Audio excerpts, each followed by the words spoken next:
Si de algo saben las abejas, es de flores. Hay de todo tipo y para todos los momentos.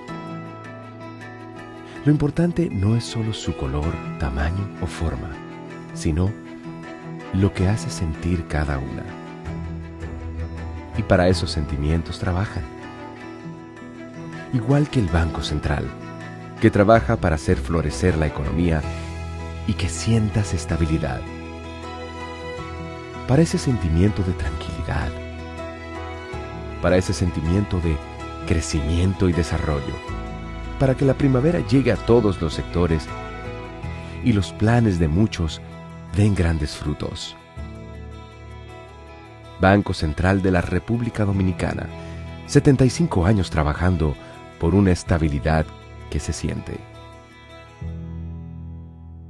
Este video es para ti, que estás pensando en qué hacer con esos ahorros que te han costado tanto trabajo, que quieres cumplir esa meta que te propusiste. Para ti, Banreservas ha creado el nuevo depósito a plazo digital, el primero del país. Ábrelo desde tu celular, en la app Banreservas, donde quiera que estés. Abramos uno juntos ahora mismo, para que veas lo fácil y rápido que es. Abre la app Banreservas y selecciona el producto, depósito a plazo digital.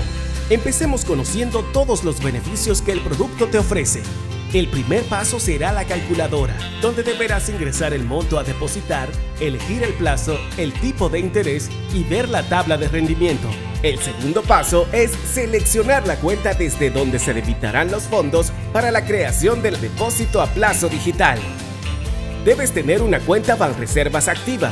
Si no tienes, puedes solicitar la cuenta digital desde la app Banreservas. El tercer paso es los términos y condiciones.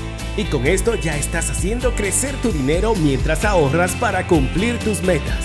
Abre tu depósito a plazo digital desde la app Banreservas con una cuenta activa. Banreservas, el banco de todos los dominicanos.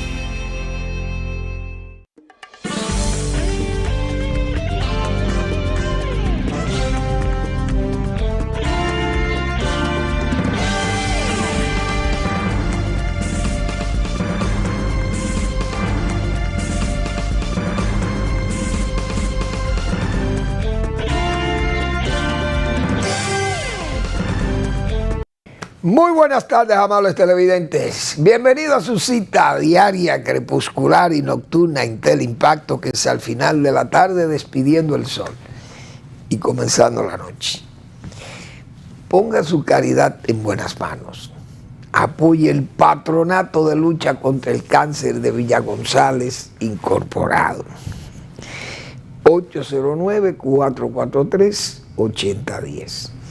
El Hogar Escuela Santo Domingo Sabio, un espacio para salvar jóvenes que están en alto riesgo, porque es salvarlo, sacarlo de la posibilidad de ser atrapados por la delincuencia, gente sin oficio y sin beneficio, es presa fácil. Entonces, en el Hogar Escuela Santo Domingo Sabio está la mano generosa de la congregación salesiana de la Iglesia Católica, que cuida de este centro, regenta este centro para ayudar a estos jóvenes a formarlos como verdaderos ciudadanos. Ese centro está ubicado aquí en Santo Domingo, en la avenida Independencia, ya bien profundo, casi en el kilómetro 12, como se le llama, de la carretera Sánchez, o casi esquina avenida General Gregorio Luperón. Usted puede hacer sus aportes a esa institución, fortalecerla, para que los salesianos puedan llevar a cabo su trabajo, su tarea homérica, que no es fácil eso. Bien.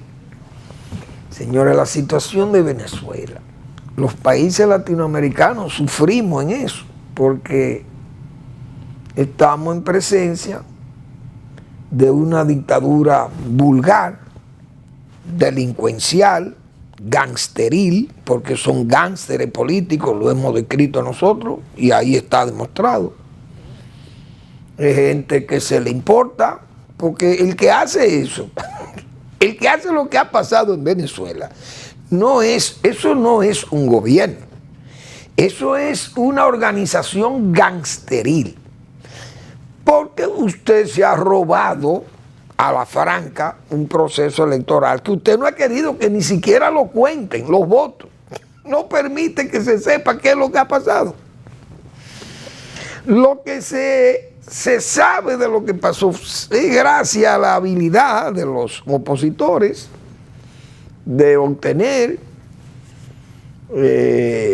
las actas de gente muy valiente que fueron quienes estuvieron presentes en los centros de votación y lograron obtener esas actas a regañadientes, como se dice, y entonces recopilar esa información y el régimen mismo atrapado en su plan de fraude no tiene números, tiene números, pero no tiene actas que ofrecer. Cogen y dicen que él sacó 51, pero usted tiene que probar eso.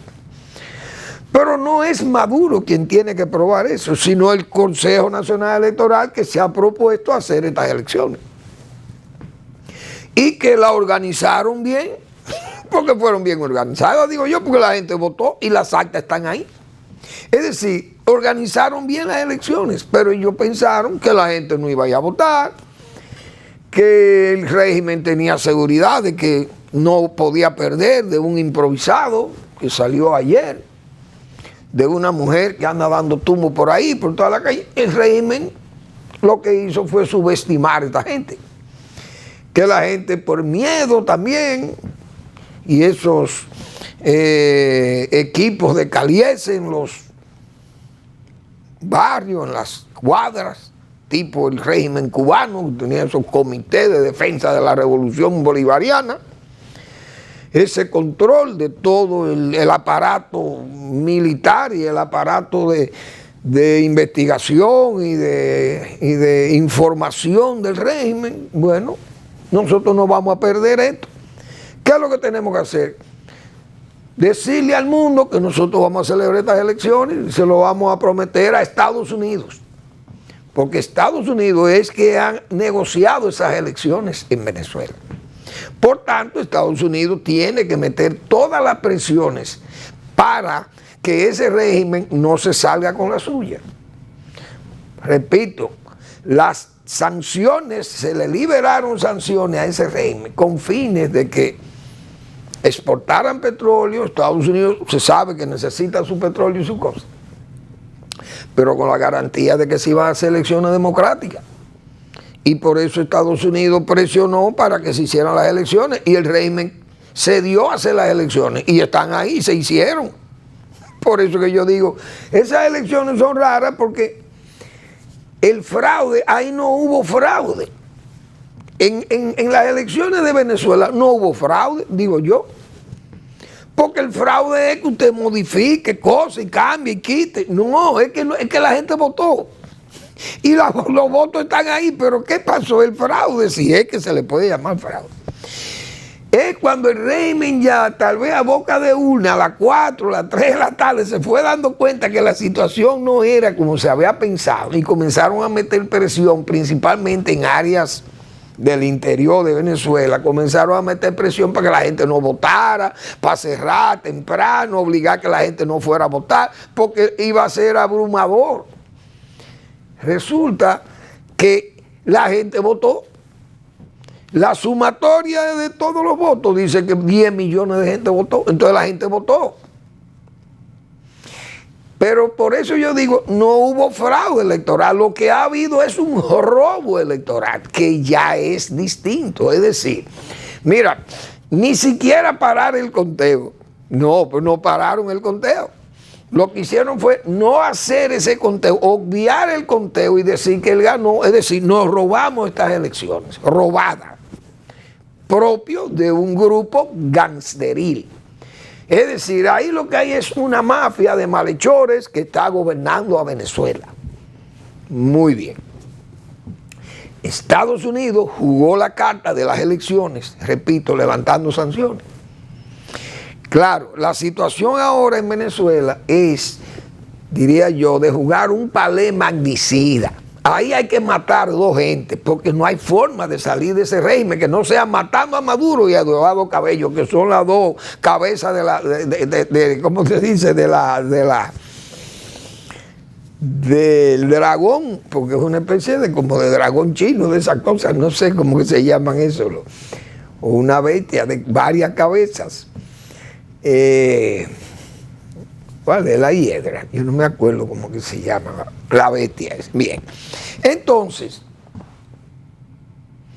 Venezuela, ese resultado era esperable, el que ha dado el Tribunal Supremo de Justicia de Venezuela, algo que sinceramente hay que declararlo como un grupo malhechor, una asociación de malhechores. Es la Suprema Corte de Justicia de Venezuela, y eso es una verdadera vergüenza. Que Venezuela, un país como Venezuela, que ha dado ejemplaridad democrática en América Latina, que ha dado tantos políticos talentosos, porque señores, hablar de un Rafael Caldera, hablar de Rómulo Betancourt, del mismo Carlos Andrés Pérez, que fue un político curtido también, un político completo. Herrera Campi, Raúl Leoni, Jaime Lucinchi, esa gente, demócratas, verdaderos demócratas, y que esa gente, esa Venezuela hoy esté en esas condiciones, primero de pobreza, que eso lo más todavía, de pobreza extrema, un país con una riqueza como esa, y no cualquier riqueza, porque usted puede ser rico produciendo guineo y plátano. No, es produciendo, es petróleo, que vale dinero, señores. Oiga bien, petróleo lo que tiene Venezuela.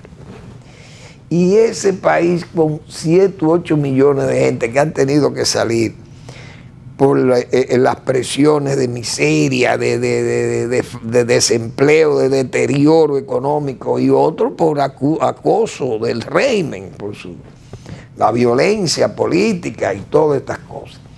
Entonces Venezuela, en la situación que está, necesita de que Estados Unidos comience a meterle presiones, porque es el país grande, unido a los países que están claros en la situación, unirnos todos los países de América Latina que están dispuestos a decirle a este señor que no, a esa banda de gángsteres que está en Venezuela gobernando, decirle que no se van a salir con la suya.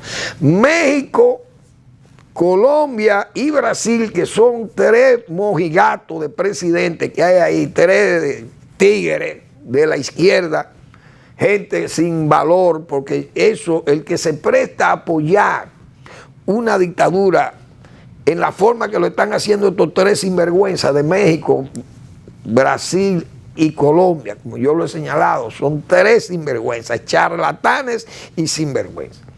Entonces Estados Unidos es que tiene que ponerle presión a México, a quien sea. Los bienes de todos los militares y civiles que están gobernando a Venezuela hay que rastrearlo y ponerle en esto. Europa inclusive. Que se encargue de ese régimen los delincuentes, otros delincuentes como Putin en Turquía, en Irán, en China, que recojan sus bienes, se los guarden o los protejan. Problema de esa gente. Pero a la misma China ponerle también, ponérsela en China, poner restricciones. Y los países de América Latina ponerle restricciones a quienes apoyen ese régimen. Tanto Argentina, Chile, el presidente de Chile ha tomado una posición recta, Uruguay, Paraguay, República Dominicana, qué sé yo, Centroamérica, todos esos países de Centroamérica que están de acuerdo con salir de esto, porque lamentablemente ese régimen, si no es matando a ese elemento o sacándolo de ahí, no va a salir, a menos que haya un golpe de Estado militar. Todos los principales militares también hay que rastrearle su fortuna y sus familiares y ponerle sus impedimentos de salida familiares y todo, y las relaciones diplomáticas restringirlas al mínimo con este régimen y hacerle un aislamiento como se le hizo a Trujillo aquí. Entonces a Trujillo se le hizo un aislamiento y luego se le mató. Pero Trujillo era consciente ya de que lo habían cercado. Él sabía que estaba cercado Trujillo con todo su poder aquí, Onímodo, aquel dictador. Sabía que ya los americanos no querían saber de él. Entonces Trujillo estuvo, como se dice, bajeado en la zona, aislado. Pero él tenía su régimen y seguía. ¿Qué hubo que hacer? Matarlo. Porque a esos regímenes, a esos dictadores hay que matarlos. Si no, en Cuba, mire cómo está Cuba. Todo este régimen, 65 años, una dictadura que derivó en dinastía roja. Oigan, en dinastía. Y ya la gente, hay periodistas y seguidores de ese régimen que se le ha olvidado que ya hay una dictadura en Cuba. Yo leí un editorial del periódico El Día de ayer, creo, o de antes de ayer, donde el editorialista de ese periódico, me imagino que será el director, refiriéndose al caso de Venezuela, de que hay que aislar esa dictadura, sacarla y ponerle, ¿cómo se dice?, hacerle frente. Pero menciona a Nicaragua y a Venezuela, pero a Cuba no la menciona como dictadura. Yo hasta traje el periódico aquí, yo creo que, no sé si está aquí, vamos a ver. ¿Cómo fue que el editorialista tituló? Complicidad con la dictadura venezolana. Es decir, hay una serie de países, de dirigentes, mejor dicho, no países.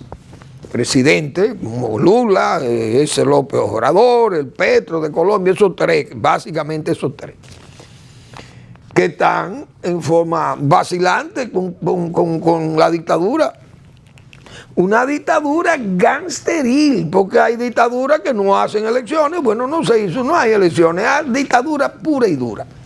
Y ya usted sabe que el método de lucha contra una dictadura, no hay método ilegal de lucha, incluyendo el magnicidio. Pero oigan lo que dice el editorialista aquí. Los enemigos de la democracia no tienen ideologías, solo sed de poder, para beneficiarse a costa del sufrimiento y dolor de sus pueblos, ¿verdad? En la actualidad, las amenazas a la democracia se visten de populismo y asumen discursos de derecha o izquierda en virtud de su conveniencia. Por tanto, hay dictadores que llevan diferentes ropajes. En América Latina tenemos dos notables dictaduras contemporáneas. La de Daniel Ortega en Nicaragua y la de Nicolás Maduro en Venezuela. ¿Se le olvidó la de Cuba? Oigan, ¿por qué será? Porque él dice que son contemporáneas. Porque la de Cuba es tan vieja, ya con 65 años, que ya no la consideran una dictadura. Entonces, ¿qué es lo que hay en Cuba? Digo yo, una dinastía. Oigan, esto es el editorialista de un periódico importante, El Día, periódico que toda la mañana sale a la opinión pública, que lo lea y lo interprete. Es decir, que fíjense el nivel de compromiso, el nivel hasta de alineamiento que hay con estos regímenes, que el de Cuba se olvida que ahí hay una dinastía, 65 años. Pero eso es producto de una negociación también, que Estados Unidos negoció con la Unión Soviética, y eso no se puede tocar, y ahí está, la Cuba que no se puede tocar. Ahora, a Trujillo, que no tenía que ver con ese asunto, lo único que tenían que ver con eran los americanos, y los americanos dieron luz verde para matarlo, pero cuando las cosas se le complicaron con la zona y la invasión de Bahía de Cochino, echaron para atrás, pero los valentísimos dominicanos que se propusieron matar a Trujillo, lo mataron, igual que a Aerobo, porque aquí no se juega con esos dictadores. pero lamentablemente Venezuela parece que no está dispuesto a ello. Entonces este señor hay que mandarle un comando. Yo creo que esa dictadura es tan débil, porque los gánsteres son así. A Maduro le anuncian que la CIA dispuso un comando, armado y que lleva drones, está en suelo venezolano para matar a Maduro y a Diosdado Cabello. Y esa gente se pone, óigame, que pierden hasta el juicio. Nada más con anunciar esas cosas. ¿Por qué? Porque un régimen que está sobre la base del soborno a militares y a el mismo régimen está débil. Yo creo que el régimen está débil porque permitir eso que pasó, esas elecciones, demuestra que ese régimen no es tan fuerte como se piensa. Segundo, yo vi una entrevista de un señor, un ministro del propio gobierno de Maduro, decirle ahí enfrente de él, desmentirlo enfrente. Lo enfrentó, mejor dicho.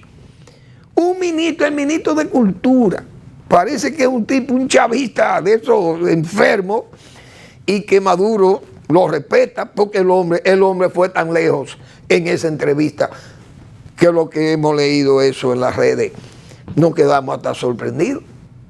Es decir, un régimen que esté así es un régimen que creo yo que hasta se asusta si dicen que una gente de la CIA mandaron un comando con unos rifles especiales y unas miras telescópicas y unos drones que ven. Maduro no sale del Palacio de Miraflores. Vamos a la pausa.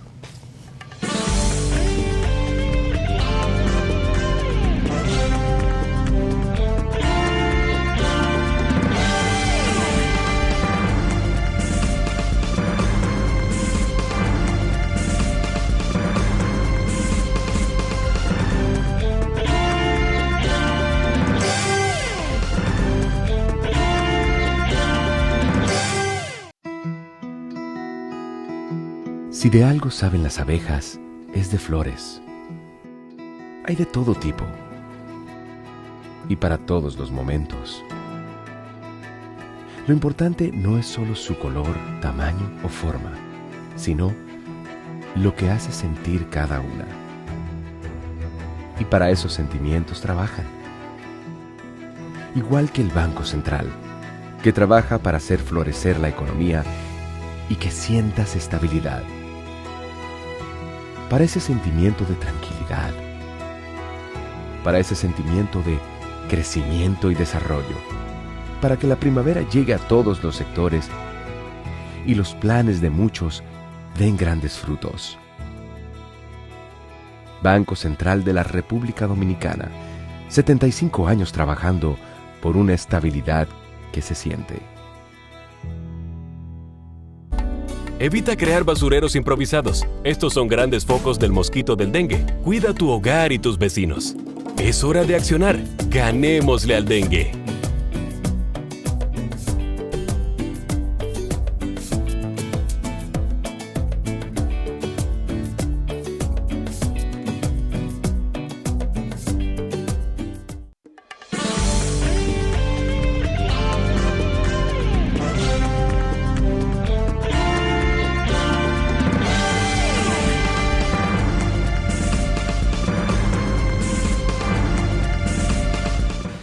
Yo decía el día pasado que la señora Corina Machado y el propio Gonzalo Urrutia, esa gente hay que protegerlo. En una embajada, salir de ahí, porque ellos no van, ese régimen va a atacarlo a ellos, lo va a apresar o lo va a maltratar o hasta lo puede matar incluso, porque es un régimen que está atrapado. Entonces, Estados Unidos, digo yo, Estados Unidos ha estado muy atareado. Tiene primero la guerra de Ucrania, incrementada esa guerra ahora con una Ucrania que de invadida invade a Putin, y eso es un caos. Que señores, lo que está pasando en Rusia, no, eso no es cosa pequeña. Aquel país, ese Kursk, esa ciudad de Kursk, fue una de las primeras batallas grandes de los soviéticos contra los alemanes, contra los nazis. Señores, fueron 3 millones de nazis Entre ellos habían finlandeses, croatas y muchísima gente ahí, bálticos y de todo, llevaba gente ahí, esa maquinaria hitleriana, italiano, ahí iba de todo. Y la primera gran batalla después de Stalingrado, la batalla más feroces se dieron en Kursk, precisamente ahí fue donde se dieron las principales batallas entre soviéticos y alemanes, nazis. Pues bien, entonces esa situación que ha creado Ucrania ahora es una situación nueva y anómala porque, señores, estamos hablando que Murmansk es un puerto que está en el Báltico, allá, pero bien en el Ártico casi, eso da al Ártico, el mar Báltico, pero la parte ártica de Rusia, pegado a Finlandia por allá. Murmansk, ese muelle de por ahí. Eso está a 2.000 kilómetros de Kiev. Y allá están llegando, señores, los drones de Ucrania. Están llegando ahí. Eso es terrible. Porque es un muelle, le digo, muy lejos, pero ya hay un aeropuerto y han tenido que cerrar aeropuertos porque eso es un problema. Pero están llegando a Belgorod. Están llegando a una ciudad que se llama Briansk, están llegando a Moscú, están llegando los drones de Ucrania, puentes de pontones volados, un ferry volado, un ferry cargado de gas y de cosas, de materiales, de guerra y todo aquello. Es decir, Rusia está enfrentando la guerra adentro ahora. Y las armas norteamericanas y las armas occidentales se están usando en el propio territorio de Rusia. Y los rusos están, ¿dónde está el Medvedev? Aquel primer ministro tan guapo que anunció que se tenían las bombas atómicas listas para lanzarla en el momento que Rusia fuera tocada su territorio con armas de Occidente. Y hoy tenemos la guerra dentro de Rusia. Oigan qué situación tan grave. ¿Ustedes se imaginan que esos ucranianos digan que el plan de ellos es llegar a Moscú y que van para Moscú como hizo Prigozhin? ¿Y qué es lo que va a pasar ahí? Esto de Estados Unidos, no hay duda que está atendiendo eso, pero Estados Unidos está pendiente del caso de Israel y de Hamas, porque aquello es un caso grave también, donde Estados Unidos tiene portaaviones y tiene un submarino de impulso nuclear de última generación allí, eso es todo, más todas esas bases norteamericanas que están en la zona. Es decir, Estados Unidos está en alerta ahí, en esa zona, pendiente de lo que está pasando en Ucrania, vigilando el extremo oriente para que China no aproveche y se quiera meter en Taiwán. Entonces Estados Unidos está disperso en su problema, más el problema interno que se llama las elecciones de los Estados Unidos, que eso es todavía mucho más. Entonces eso puede beneficiar a Maduro de que crea que esas cosas le pueden beneficiar y que se pueden olvidar de él. Pero si se le puede llamar constitución a lo que hay en Venezuela, esa constitución dice que él tiene que entregar 5 o 6 meses después de las elecciones. Es decir, que eso sería como en enero, es que tiene que entregar Maduro. De aquí a allá, las presiones, e incluso que esta gente se puedan resguardar porque el régimen es capaz de asesinarlo, no hay duda. Entonces hay que preservar para ponerle presión a este régimen y matar a Maduro, hay que matarlo. Repito, es un método de lucha legal el magnicidio. Legal, o el golpe de Estado que aborte ahí a lo interno, aparezca un grupo de militares que digan que ellos no van a seguir en eso y que Venezuela no se merece estar tan aislada y qué sé yo, y la familia de esos militares, todo el mundo bajo observación y frenado. Entonces se le pone esa presión al régimen y el régimen tiene que caer. Bueno, Trump es otra incógnita. El presidente Trump promete seguridad, paz y cumplimiento de la ley. Oigan la promesa de Donald Trump. Primero la ley se la llevó por delante. Un hombre que tiene 95 cargos, 34 cargos en Nueva York de culpabilidad. Es decir, que si hay un violador de la ley se llama Donald Trump. Eso es de ese discurso barato. La paz. Él es un hombre que ha hablado de paz. Y siendo presidente, se puede decir que habló de paz. Y hasta hubo paz porque él es una paz de entreguista. La paz de Putin, a Putin, mira, no pelee, quédate tranquilo, coge el Donbass, coge Crimea y despreocúpate, que eso es tuyo. Y Ucrania, si tiene que invadir, invádela y no hay problema. Eso es la paz. Y el gordito de coreano, yo me reúno con él, eso es la paz. Yo me junto con él, pero el gordito sigue con sus armas y sigue amenazando y ahora nutriendo a Putin de armas, de explosivos y cosas de esto.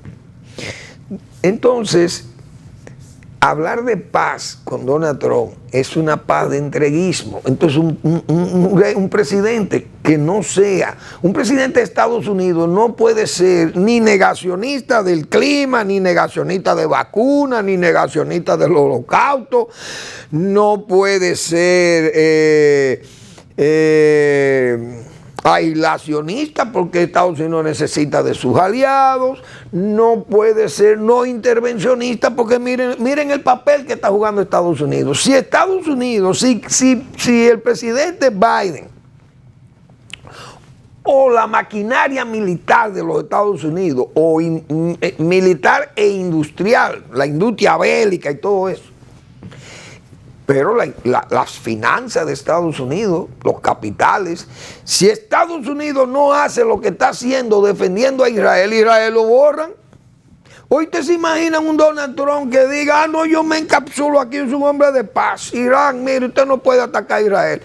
¿Y qué usted tiene que ver con nosotros? Nosotros no tenemos que ver nada con usted.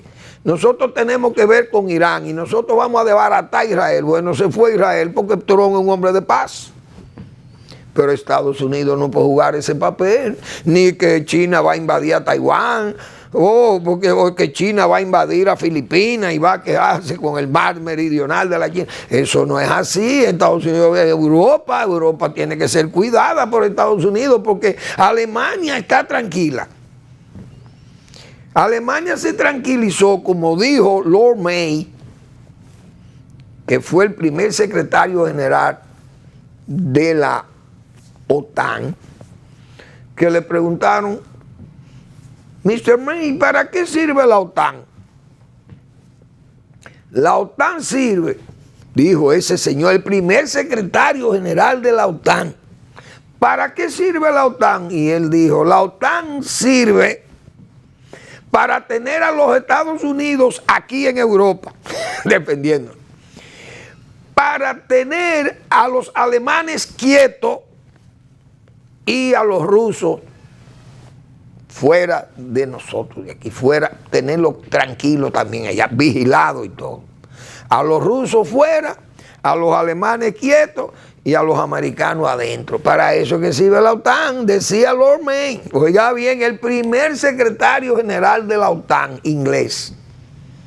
Esa fue su expresión. Entonces Estados Unidos, quieras o no, porque Trump diga que no le gusta, tiene que estar ahí presente. Es un país que tiene que actuar en forma intervencionista, porque es un país que tiene 557 bases, he dicho yo muchísimas veces.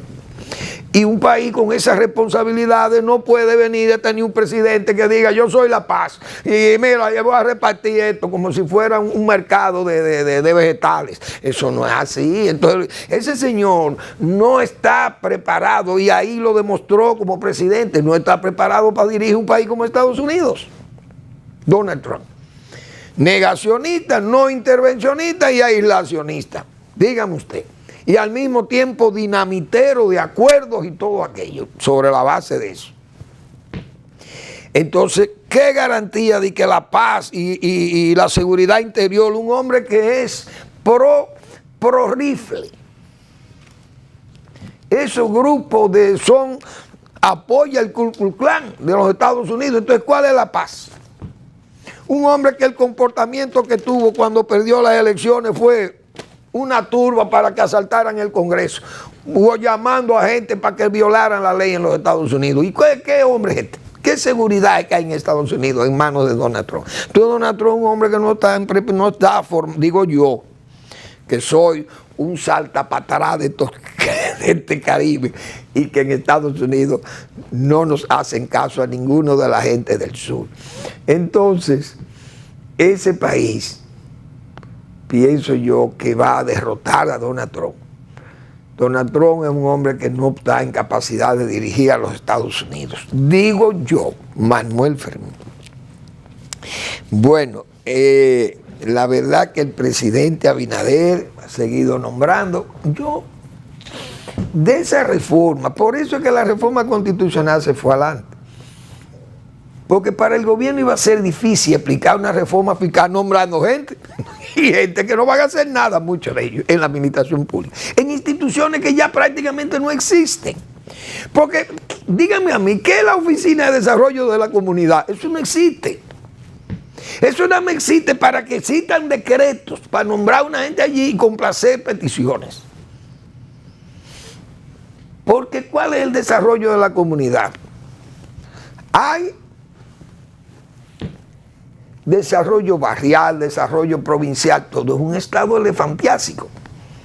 Entonces, aquí esas instituciones ya borradas, pero siguen vigentes.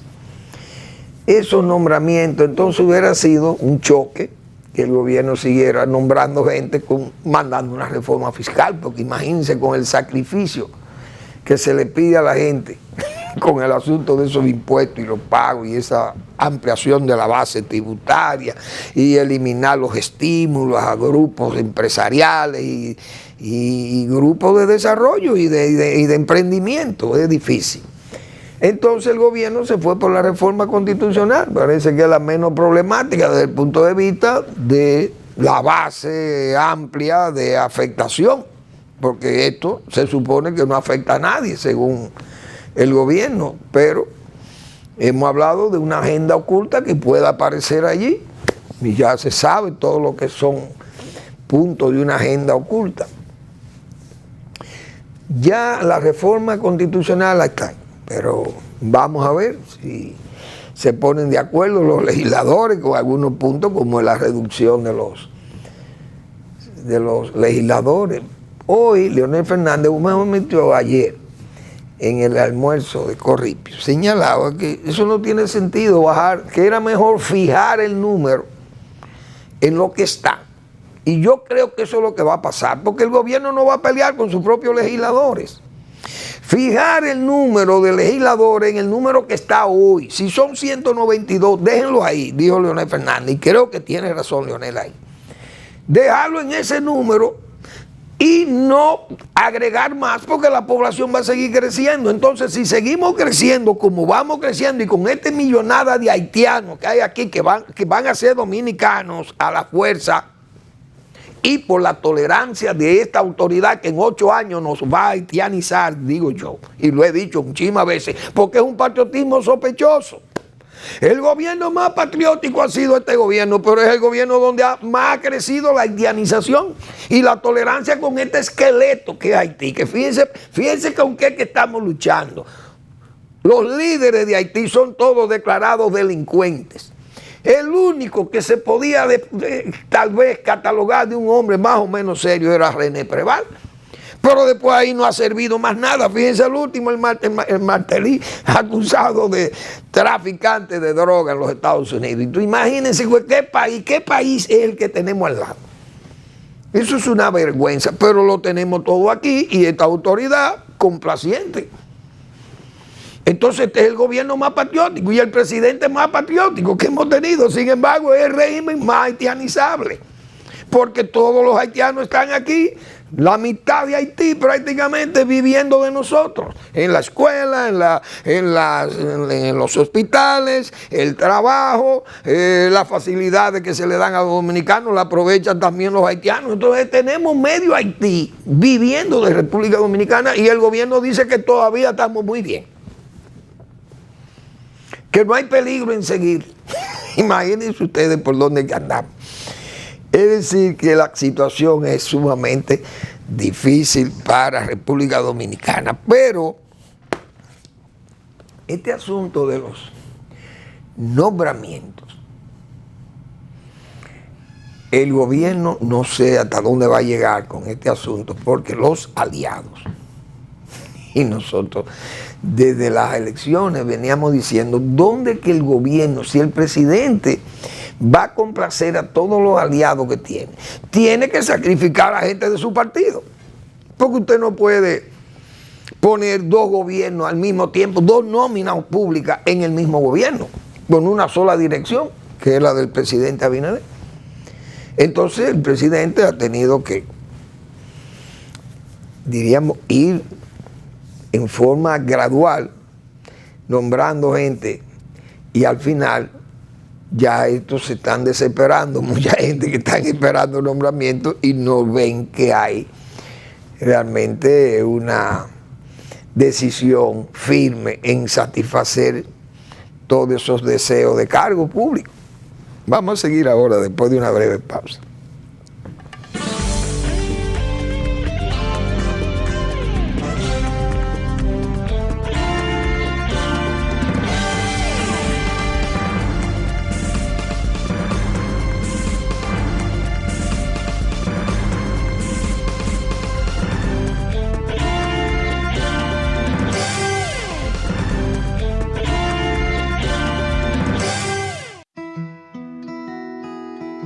Si de algo saben las abejas, es de flores. Hay de todo tipo y para todos los momentos. Lo importante no es solo su color, tamaño o forma, sino lo que hace sentir cada una. Y para esos sentimientos trabajan. Igual que el Banco Central, que trabaja para hacer florecer la economía y que sientas estabilidad. Para ese sentimiento de tranquilidad, para ese sentimiento de crecimiento y desarrollo, para que la primavera llegue a todos los sectores y los planes de muchos den grandes frutos. Banco Central de la República Dominicana, 75 años trabajando por una estabilidad que se siente. En caso de que los síntomas de dengue empeoren con vómitos frecuentes, dolor abdominal, desmayo, mareo o mucho cansancio, acude de inmediato a tu centro de salud más cercano y toma las medidas de precaución necesarias para ti y tu familia. Es hora de accionar. Ganémosle al dengue.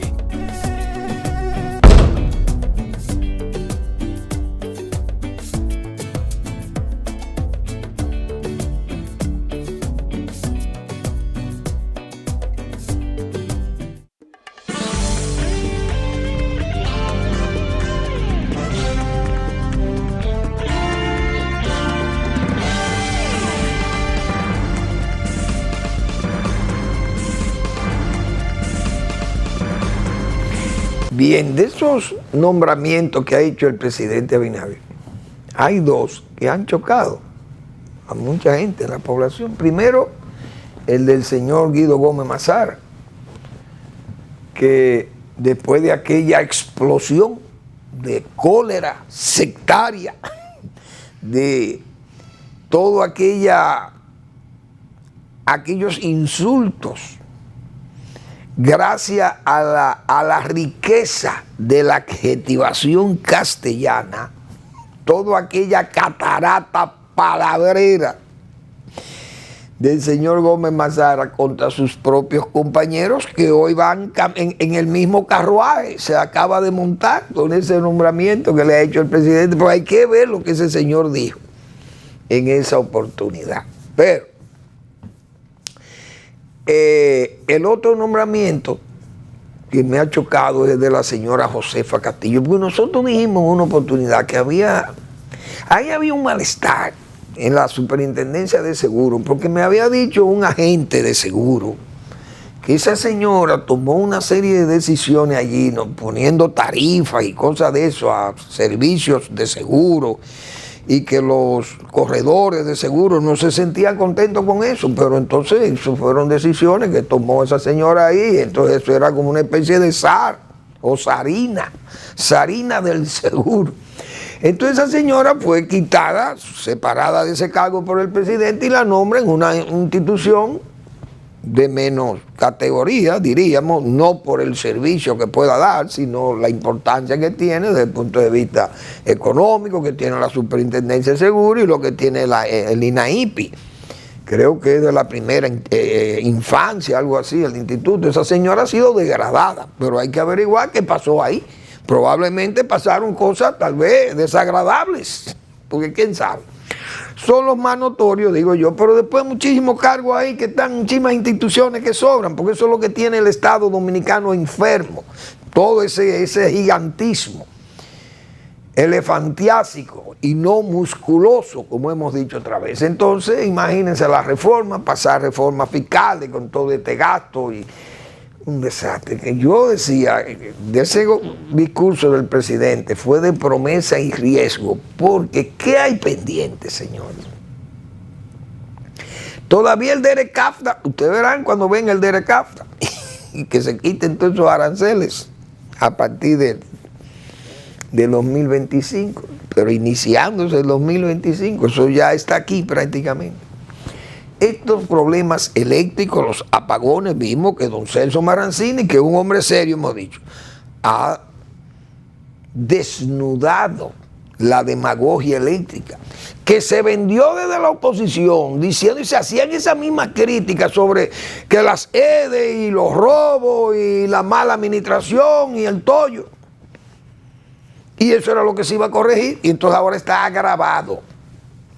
Pero no lo está diciendo la oposición, lo está diciendo Celso Marancini, que es el presidente de toda la energía eléctrica, prácticamente el control de la energía. Y ha señalado lo que creo que ha planteado una privatización que algunos han interpretado mal. Y Celso Marancini, yo he dicho, es un hombre serio. Y lo que ha planteado es lo mismo que había cuando don Antonio Guzmán se inició, que la Corte quedaron en administración privada. Es decir, administrador de una de las industrias de Corte, por ejemplo, vamos a llamarle Pidoca en aquella época. Yo creo que ni existía, pero vamos a poner ese ejemplo. Entonces don Antonio, su régimen, nombraba un administrador del área privada, venía, no del área partidaria, para no ser sectario ni partidario y todas esas cosas, esas combinaciones que uno dice que crean esos problemas. Sectario, del sectarismo partidario y esas cosas. Y más en el PRD, PRM, que, señores, hasta las monjas que administraban los hospitales la echaron fuera porque le molestaban a los dirigentes del PRD. Imagínense ustedes. Entonces, eso es lo que ha planteado, es lo mismo que existía en el gobierno de Antonio Guzmán. Una administración privada de las EDES, porque eso hay un caos, un desorden allí. Y eso es una derrota del gobierno, que el gobierno vendió eso como como que era solución de su propuesta antes de arribar al poder. Y lo que ha agravado la situación de las EDES. Entonces, de esos riesgos que yo señalaba aquí el día pasado, el gobierno tiene que bajar gastos. El gobierno tiene que aprobarse esa reforma. Fiscal, la constitucional no es problema, pero la fiscal es el que hay que discutir. Tiene que resolver ese problema eléctrico. Viene el DERECAFTA. Tiene problemas de nóminas, de gasto muy alto del gobierno. Eso es una evidencia clara. Tiene que reformar la seguridad social. Hay que hacer reforma, se ha señalado, a la salud, al sistema sanitario. ¿Qué otras cosas yo pienso que tendrán que ser tomadas en cuenta? El endeudamiento, imagínense ustedes, bajar la pobreza, subir el Producto Interno Bruto, bajar la inflación o por lo menos aliviar los precios de la canasta básica. los alimentos, aumentar la producción agropecuaria. Todo eso son situaciones de riesgo y retos para la autoridad. Eso no es fácil resolver soluciones al agua potable, por ejemplo, al saneamiento de las aguas negras. Todos esos son retos muy altos para el gobierno. Y eso no es fácil, aumentar salarios. Imagínense ustedes. La mayor fiscalidad, tratar de más impuestos, eso no es tarea fácil que le espera a este gobierno en estos 4 años. Más la presión de ese partidarismo, de ese sectarismo partidario, esas presiones por nóminas, cargos públicos, los aliados, más 22 o 23, no sé cuántos son los partidos aliados, comprometido el presidente y jurado ante el general Zorrilla, que es el único que fue hábil y aunque atrevido, pero fue hábil sabiendo los compromisos que hay, pero que no se sabía que el presidente estaba dispuesto a seguir casi con su gobierno intacto. Entonces ha dejado la sensación de que los aliados que fueron en su partido, esa gente no van a tener como la oportunidad que pensaban que iban a tener en el gobierno. El gobierno tendría que hacer, he dicho yo, una nómina paralela, una especie de diarquía, dos gobiernos pero con un solo mando. Imagínense ustedes, y todavía creando instituciones, porque se ha creado una nueva minera ahí, que ojalá sepan que eso es un gasto más del gobierno. Esa tierra rara, que sepa que eso no se va a poder explotar aquí, porque aquí no hay recursos para explotar eso. Siempre van a venir o los aventureros, o esos son sitios ya estratégicos. Estados Unidos es un país muy grande y tiene una reserva de esos elementos. China, Vietnam, Australia, India, son países que tienen extensiones enormes y tienen de esas canteras, de esos elementos tan caros, tan importantes, pero tan difíciles de arrancar de donde están. Eso no es fácil. Entonces son materiales estratégicos, pero ¿para qué hay que crear una empresa? Que ojalá esa empresa, si la van a administrar, yo creo que el único que tiene mérito para administrar eso es Pelegrín Castillo. Si a Pelegrín lo nombran ahí, yo apruebo eso. Pero no para que lo explote, sino para que cuide de eso, de que no vengan los aventureros a querer aprovecharse de eso. Y que sea una persona nada más como Pelegrín Castillo. Porque si ahí ponen a otros aventureros y gente de esos que tienen esa verborrea también y teóricos, que los hay ahí en ese PRD esperando que le den algo. Y fíjense el ejemplo del señor Guido Gómez Mazara. Se cayó. Tanta plepla que habló. Y tantos adjetivos calificativos contra sus propios compañeros, que fue una andanada, repito, propio de esa cólera sectaria que siempre asalta ese tipo de direcciones o de dirigentes. Se cayó, como decía Balaguer, quiere conocer a Mandito, dale un carguito. Entonces, eso es una creación que para mí está de más, porque es que este país no es minero, aunque tenga minas. El día que perdamos el agua, que no haya agua en este país, entonces vamos a explotar hasta toda la sierra y todo, se secaron los ríos. No tenemos agua y podemos entonces desalinizar el agua, bueno, o comprar agua potable del mundo. Entonces vamos a explotar los mineros, porque ya no, ¿para qué están estas montañas ahí cargadas de oro? ¿Qué vamos a hacer con ellas? No tienen agua.